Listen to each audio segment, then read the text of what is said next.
100-100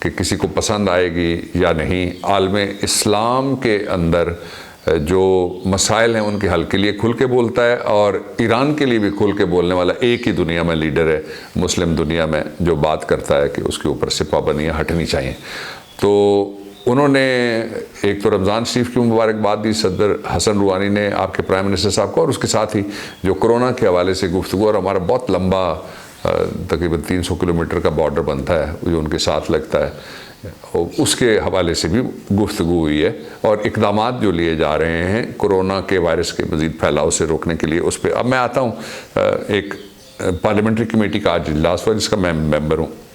speaker national assembly نے، اس میں ساری پارٹیوں کے لوگ آئے ہوئے تھے، اور ساری پارٹیوں کے لوگ، گفتگو کا مرکز یہ تھا کہ اسمبلی چلنی چاہیے اور اس کے اندر فوری طور پہ اجلاس بلایا جائے۔ جو حکومت کی طرف سے میں نے موقف اختیار کیا after consultation with the prime minister of course, وہ یہ تھا پہلے تو یہ ہے کہ کیا اجلاس رمضان میں طلب کیا جا سکتا ہے، دوسرا یہ کہ اجلاس طلب کرنے کے لیے 3 جو قومی ادارے ہیں ان سے رائے لینے کے لیے ایک ہم نے پہلے ہی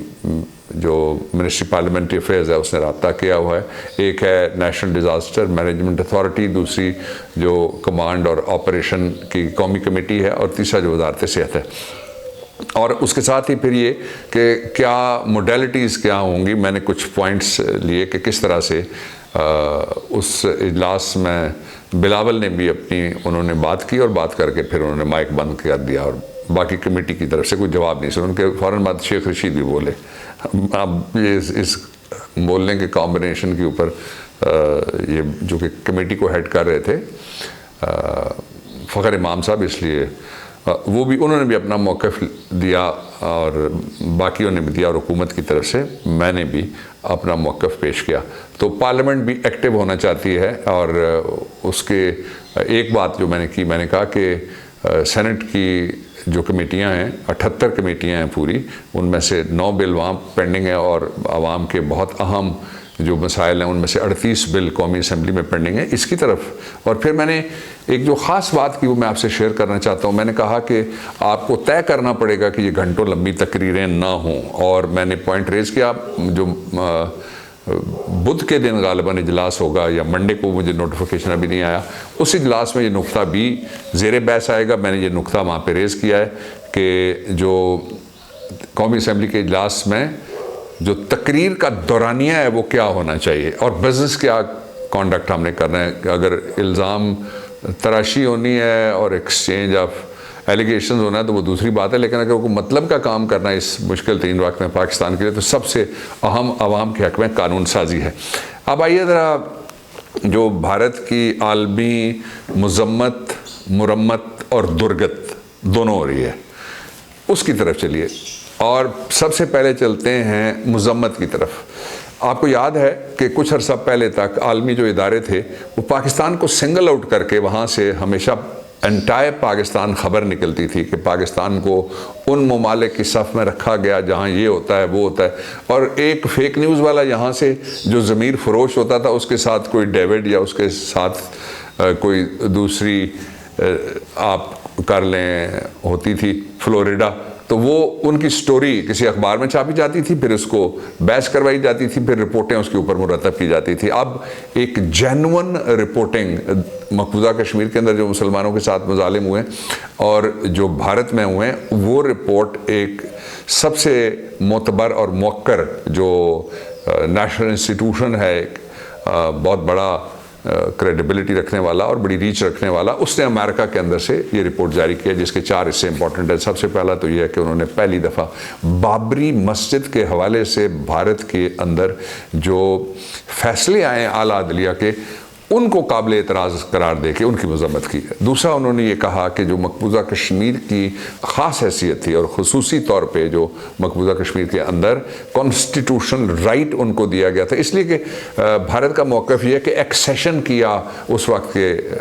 ڈوگرا نے حکمران نے ان کے ساتھ، اور ایکسیشن کہاں کیا؟ سرزمین کشمیر کے اوپر نہیں ہوا، کہتے ہیں وہ امرتسر آیا تھا، پتہ نہیں اس کو اغوا کر کے لے گئے، بھاگ کے چلا گیا، اور وہ مسلم ریاست ہے، اور اس کی حیثیت تبدیل کرنا، مسلمانوں کو اقلیت میں تبدیل کرنے کی کوشش کرنا، اور مسلمانوں کی جو تحریک آزادی ہے اس کو مدھم کرنے کی کوشش کرنا،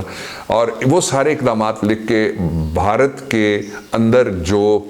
کانسٹیٹیوشنل امینڈمنٹ اور امتیازی قانون سازی مسلمانوں کے خلاف کی گئی ہے، اس کی مذمت ہوئی ہے۔ اور تیسری جو مذمت ہوئی ہے وہ جو RSS کا نازیزم والا جو ایجنڈا ہے اس کی مذمت ہوئی ہے، اور وہاں جو جس طریقے سے مظالم ہو رہے ہیں ان کی مذمت ہوئی ہے۔ اور پھر اس کے ساتھ ہی یہ کہا گیا کہ بھارت میں اقلیتوں کو، چوتھی بات یہ تھی کہ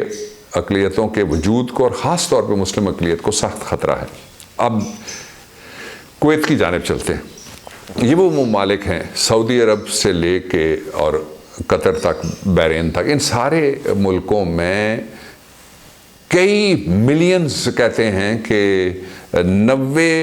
لاکھ سے زیادہ، کچھ لوگ 1.5 کروڑ کہتے ہیں لوگ ہیں، پھر ان کی بنی ہوئی بسیں ہیں، پھر ان کے بنے ہوئے ٹرک ہیں جو مکہ مدینے میں بھی چلتے ہوئے میں نے خود دیکھے اپنی آنکھوں سے۔ تو یہ سارا اگر مسلمان ملک صرف ایک ہو کے صرف آواز ہی بلند کریں تو یہ صورتحال اور یہ خون مسلم کی ارزانی روکی جا سکتی۔ اللہ کرے یہ دن آئے۔ میری اللہ تعالیٰ سے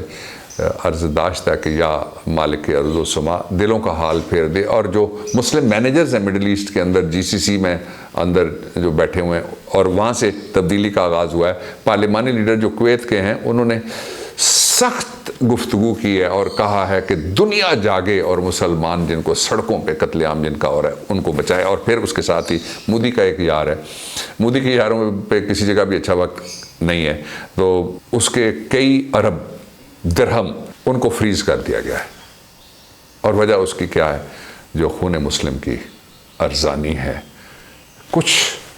وحشت گروں کے ہاتھوں۔ Save the souls of Kashmir. خوش رہیے،